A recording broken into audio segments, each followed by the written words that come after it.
понатаму. Наома или наома? Ајде одново. Значи, кои се слабите точки на Македонија? Значи, поглавието 23 покрива правосудство и фундаментални права и тука не мислиме само на правната држава и борбата против корупцијата, организираниот криминал, туку и правата на децата, правата на државјанство и така натаму, значи севкупно фундаменталните права. Мислам дека Македонија има два предизвика во овој дел. Прво да ја комплетира реформата, согласно стратегијата што е одобрена од страна на комисијата и акциониот план кој произлегува од стратегијата, и второ што е секогаш најголемиот предизвик, како од хартија, од закон да се пренесе во однесување на луѓето во системот, да се смени однесувањето, да се смени мајндсетот на луѓето во системот, односно како да се рефлектира во реалноста новиот дух што го наметнуваат тие нови закони, таа нова реформа, таа стратегија и тој акционен план. Меѓутоа, тоа што се случува денеска е навистина историски ден, бидејќи го започнуваме формално на некој начин последната фаза и најважната фаза пред полноправно членство. Од денеска веќе влегуваме во машината која што ќе ја и наметнува и динамиката. И со тоа ќе не вовлече и нас во тој процес на побрзо завршување на реформите, меѓутоа тоа што е најважно и во евалуација на ефектите од реформите преку конкретни индикатори. Мене тоа ми е посебно најважно во овој период, меѓутоа гледам дека е важно и за Европската комисија. Спомнавте менување, имплементација и менување на менталитетот, како се менува менталитет? И тоа е едно од главните прашања и во предреферендумски период, кој што велат нас не ни треба, тие кои што велат не ни треба старт на преговори, не треба да менуваме име, ние сами ќе се средиме. Јас не верувам во генетски заснован менталитет, во вроден менталитет, во кој што народите се разликуваат еден од друг според некој вроден менталитет. Единствен начин да се смени менталитетот е преку нула толеранција кон девијација од законите. Така да сметам дека тоа било начинот како во Европа е наметнат овој менталитет, преку нула толеранција. Тоа треба да се случува и кај нас. Нема друго решение. И апсолутно ние не се разликуваме ниту како луѓе, ниту како карактери, ниту како менталитет од европејците. Само треба законите да се почитуваат без никаква можност за отстапување од истите. Ова е подготвителен состанок, ова е подготвителен скрининг. Како очекувате, доколку бидат исполнети, се разбира, условите другиот идниот јуни, како очекувате да се одвива процесот понатаму од јуни? Ќе почне формалниот скрининг? Значи ние во овие месеци имаме вкупно 70 дена посета во Брисел, не континуирано, туку во различни термини отварање на сите поглавја. Почнуваме со 23-ка, продолжуваме 24 и така натаму. 100.000 луѓе од Македонија ќе дојдат овде и ќе слушаат тоа што треба ние да направиме. Исполнувајќи при тоа и другите паралелни процеси кои што ги водиме, имплементација на договорот со Грција, ургентните реформски приоритети, со заокружување на овие паралелни процеси добиваме потврда на следниот јунски самит на Советот во 2019 година, со што веќе се добива мандат да се почне првата меѓувладина конференција, со што веќе почнува билатералниот скрининг, во кој што преговорите се одвиваат со земјите членки. Така да, тоа е редоследот на нештата. Ние во меѓувреме во Скопје ги правиме подготовките со структурата, со преговарачката структура. Денеска го слушаме акито за оваа поглавје. Се враќаме дома, правиме пресек до каде сме ние, го утврдуваме гепот кој што треба да го пополниме и со тоа го предвидуваме и акциониот план како да го пополниме гепот од тоа кај што сме до каде треба да стигнеме. Значи побрзо би идало тоа, имаш од како еднаш формално ќе биде одобрен статут на преговори. Тогаш почнуваат и формалните преговори. Кога се отвараат, се исполнуваат бенчмарковите, се затвараат поглавја и така натаму. Например, Црна Гора има отворено 30 на поглавја, до сега има затворено само 2, бидејќи има неколку на секое отварање на поглавје треба консензуална одлука на Совет. На секое исполнување на бенчмарк во самото поглавје треба консензуална одлука на Совет. На секое затварање посебно. Значи, тоа се гласање во Советот и како ги исполнувате условите, вие ги затварате поглавјата. Ние до јуни се подготвуваме, правиме скрининг, правиме пресек, од меѓувладината конференција продолжуваме со отварањето на првото поглавје. Кога очекувате да се одржи? есента 2019. Знаеме дека Македонија, Албанија, Србија, Црна Гора ќе преговараат повеќе од било која земја. Мислам дека тоа е јасно, дека влегуваме во период на 10, можеби 15, ако не и 20 години преговори, ништо не е исклучено со оглед на политичката состојба.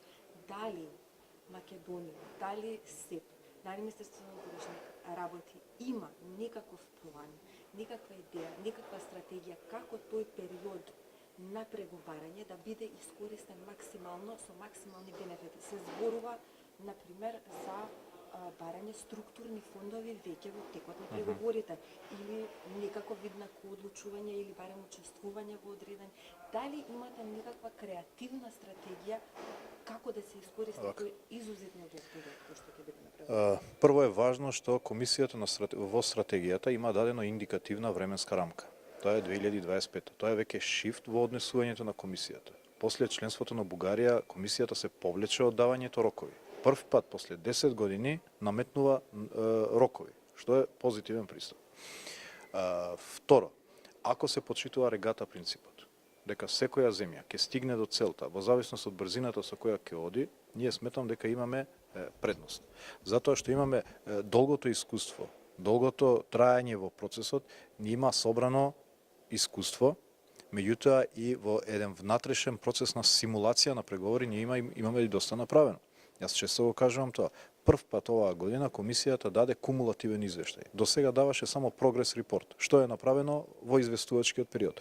Оваа година даде пресек што е направено од потпишување на ССА-то. Македонија е на прво место со Црна Гора во делот на транспонирањето на европското законодавство, односно на АКИТО. Значи, ние не сме започнале преговори, веќе сме на прво место.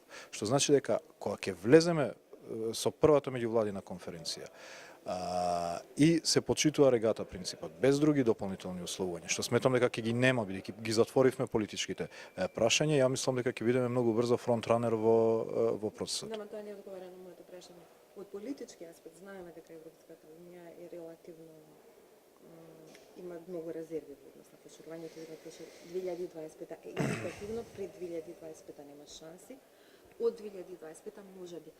Дали имате дали размислувате за некаков креативен пристап, зошто да не побарат земјите кои преговараат пристап веќе во текот на преговорите, например до некакви структурни фондови? Нели мислите дека треба да се смени начинот на преговарање? Ако го следевте мојот говор во самото отварање, видовте дека јас побарав средства за да се поддржат реформите. Реформите бараат пари кои што буџетот не може да ги покрие. И се разбира дека тоа ќе го правиме во текот на преговорите. Меѓутоа се разбира дека тоа нема да ја смени стратегијата на преговорите. Мислам дека не можеме да менуваме многу во стратегијата на преговорите. Всушност ние и со Европската комисија не преговараме. Директивите и регулативите на Европската комисија се фиксни и ние треба да ги применуваме. Ние преговараме внатре за креирање на заедничка државна позиција со сите чинители во општеството и ја подготвуваме државата. Така да најдобрата стратегија е да имаме силна политичка волја, да имаме администрација која што има капацитет, има спремност и има ентузијазам. Мислам дека не треба да бараме скратени байпас решенија, затоа што ќе се излажеме себеси, ќе се фрустрираме и нема да стигнеме до целта. Треба напорна работа, ова е комплексен процес, Македонија има искуство повеќе од било која друга држава во регионот да преговара со Европската унија и сметам дека со започнување на преговорите многу брзо ќе станеме фронтранер и пред земјите кои што веќе отвориле поглавја. Односно тој регата принцип, гледаме дека комисијата за сега и се уште во овој подготвителна фаза сепак и натаму Албанија и Македонија ги држи во пакет. Дали и како, ако Македонија е фронтранер, дали ќе инсистирате на тоа Европската комисија да се држи до принципот на секој по своја застапа, бидејќи ова што се случува сепак не е целосно секој по своја застапа. Да. Видете, ние сакаме сите земји да напредуваат брзо во Европската унија. Како напредува Албанија, сигурно тоа има додатен ефект на сите земји во регионот, или пак Црна Гора или Македонија. Значи тоа се систем на врзани садови во кои што еден си додаваме во вредност на другиот. Меѓутоа сметам дека регата принципот е најстимулативен за земјите. Тоа го дава најдобриот инсентив за државите да можат напорно да работат доколку гледаат дека од тоа имаат резултати, а не се врзуваат со некакви пакети. Меѓутоа, гледам дека и Албанија оди добро во тој процес, така да не гледам причина дека нешто ќе се кочиме една со друга, туку напротив, соработуваме, разменуваме искуство и си помагаме сите заедно да одиме, се разбира, кој побрзо, тој попрова. Во однос на кочењето едни со други, не мислите искрено дека на Советот во јуни, доколку Македонија беше сама, да бара преговори со оглед на тоа дека многу има баратели на азил од Албанија во Европската унија и така натаму, дека политички е почувствителна за Франција, например, не мислите дека Македонија полесно да беше веднаш? Па тоа веќе се хипотетички прашања.